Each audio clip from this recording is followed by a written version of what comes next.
All right, here we go, the Griffiths Gnat. Really simple little fly, great little midge pattern.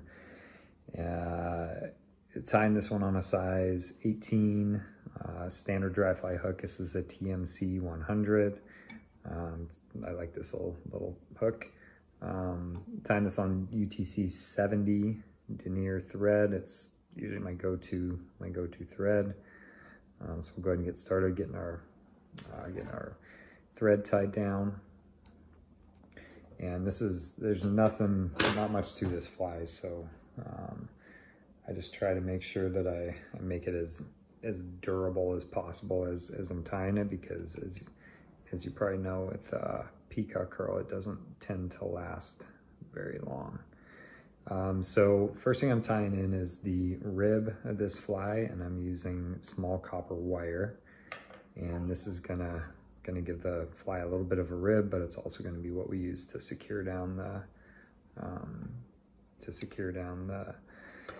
hackle when we wrap the hackle from the front of the fly. And so we'll tie this down alongside the hook shank all the way to the back. And at this point, we're gonna tie in a couple strands of peacock herl.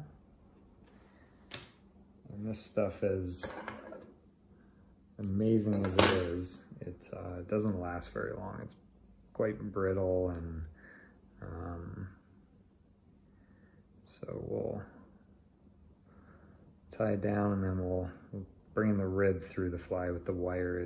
Will help to kind of keep everything tied down, just in case one of these peacock herl fibers happens to break.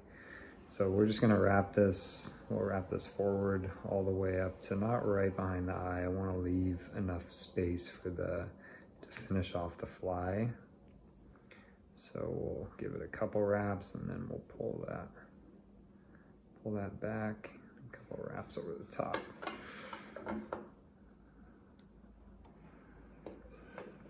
All right, now the hackle.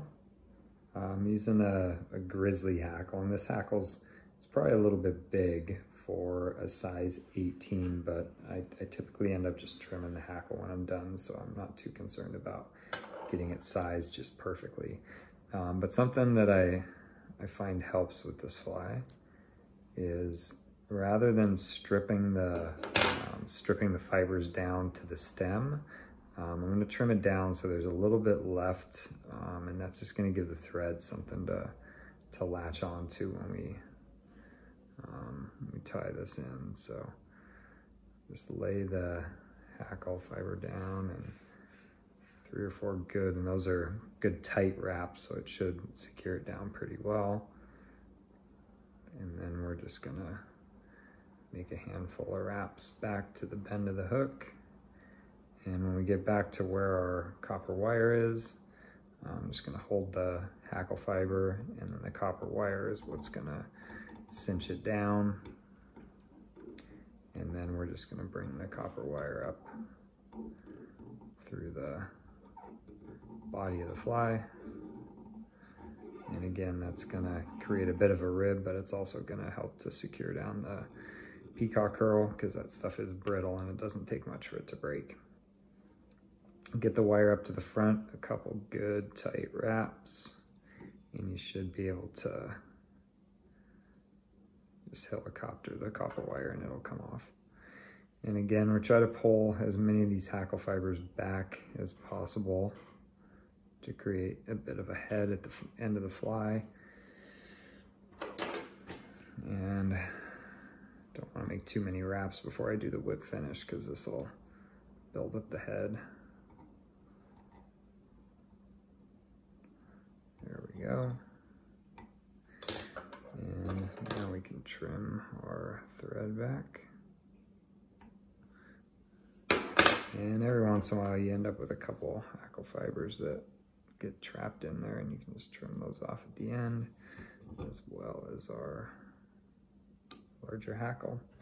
And you can tell that the hackle fibers are a bit longer than what this typically would be. So I'm just going to go around and just trim everything back a little bit. I don't This is how I've always done it, and it's doesn't seem to have any impact on the fish. So I'll trim that back so it matches. It's a little bit closer to the size of the hook. And there we go. It's let's just add in a little drop of head cement here. I'm just gonna take my bodkin and use that to